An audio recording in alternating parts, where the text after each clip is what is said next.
Hi, it's Chrissy and thanks for stopping by my YouTube channel. Today I'm going to show you how I made this card. It was actually really simple. So let's go ahead and get started. I have this amazing stamp set from the Ton. It's a huge stamp. I love it. It covers so much area. I just went ahead and I inked it up with some Versamark ink. That is a watermark ink if you're not familiar with it. And then instead of putting the stamp down on my panel, I put the panel down on my stamp and then I pressed it down. I protected everything with a plain piece of paper. It was just easier for me to do it this way. And then I went ahead and I started adding some white embossing powder to everything that was stamped. I just used my plain old cheapy coffee filter to catch my embossing powder, but I do have my surface protected as well. I'm using the Best Ever Craft Mat on there, and that just protects from embossing powder, ink, heat gun that I'm using right now.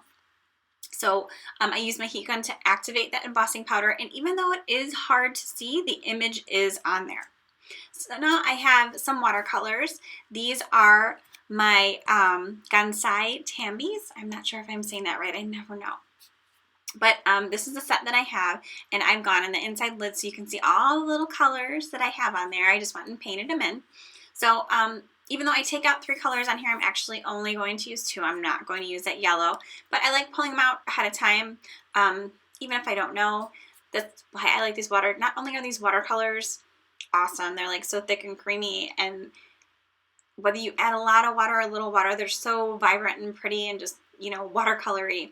I love the fact that I can pull the watercolors apart and only use the colors that I want because I don't have a lot of space on my desk. So what I did first is I added what's called a wash, and that's just water over the entire panel. That just helps the water move a little bit. It makes it a little bit softer. You already have the water on your paper to react with the color when you put it there. And then I just went ahead and I took this, I think this was like the dark pink color, and I just went and I started painting it in. And I used the heat gun here and there as needed to go ahead and kind of dry it off. If you are not familiar with watercolors, the color adjusts depending upon how much or how little water you put in there. I mean, honestly, there is really no wrong way to use them.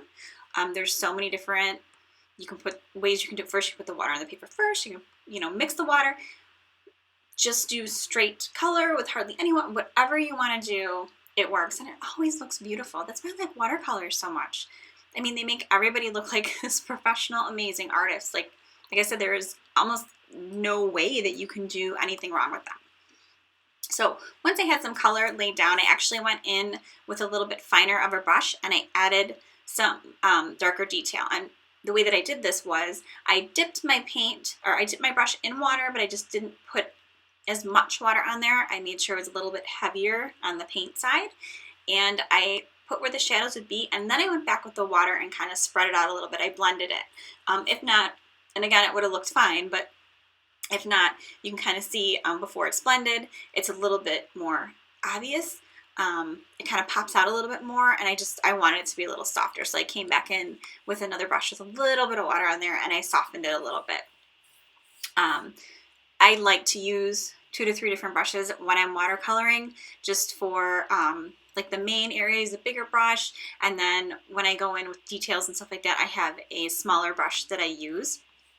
And yeah, these are amazing watercolors, but there are watercolor markers that are out there that are fantastic. Honestly, I even have like cheapy watercolors that my daughter has that I use, and those still come out pretty amazing. So just watercolors in general, I think are super easy to use, especially when you're using this like emboss. This is called emboss resist technique. That's what we're doing by embossing it. And then the paint is resisting it. So it's kind of almost like painting on its own. And it's just a lot of fun. So you can see now I'm just kind of going in with the darker, just as I did with the flowers too. I'm doing the same with the leaves, where I went in with the darker after, just added kind of those shadows after the fact. I like to get a base color down, and then I go in with my shadows after the fact. And then my highlights are already there because I already have the base color down. So I have this die. It's from Desire, and it's called Happy Birthday.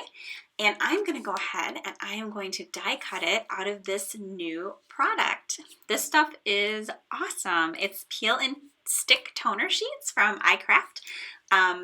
They are the ones that make, it's Thermal Web, that's the company. And so what's so cool about these toner sheets is not only are they adhesive on the back, I can go ahead and run this through my laminator and throw some foil on top of it, and the whole thing is covered. I don't have to worry about putting adhesive down and trying to get foil to stick to it, or stamping like on a sheet of paper and then putting embossing powder. This is already done for me. I can die cut anything my little heart desires and slap some foil on it and have it all nice and shiny and amazing. I don't think at this time it's available in stores yet. It might be just coming out. I actually was lucky enough to attend the CHA this year in January 2016, and so I got a few samples of this. So I've already been using it a lot. So it better come out soon because I'm going to need more. But I'm just going to go ahead. It comes with this parchment paper in there. So it comes with 2 toner sheets in the parchment paper, and the parchment paper just protects it. Like you see, I just kind of, you know, put the die cut down and then the foil on top and then in the parchment paper, and then I just threw it in my laminator. And I put it through my laminator 2 times just to make sure it all got on there. But I mean, realistically, I could have done it once and it would have been fine. And then you saw when I peeled it off, all shiny and gold and amazing. So that's how easy it is. And I mean, it looks super professional, and like I don't know, like I took a really long time to do it, right? But I didn't. You saw it was really, really fast. So I just went ahead and I used super, super heavy adhesive tape runner to adhere to the base. I used watercolor paper, and remember, it's a little bit thicker and we've added water and it's buckled and stuff. So make sure when you're using watercolor cardstock and you're adhering it, that you definitely use a strong adhesive. And now I'm just going ahead and I'm peeling off the back of that, and it's nice and sticky.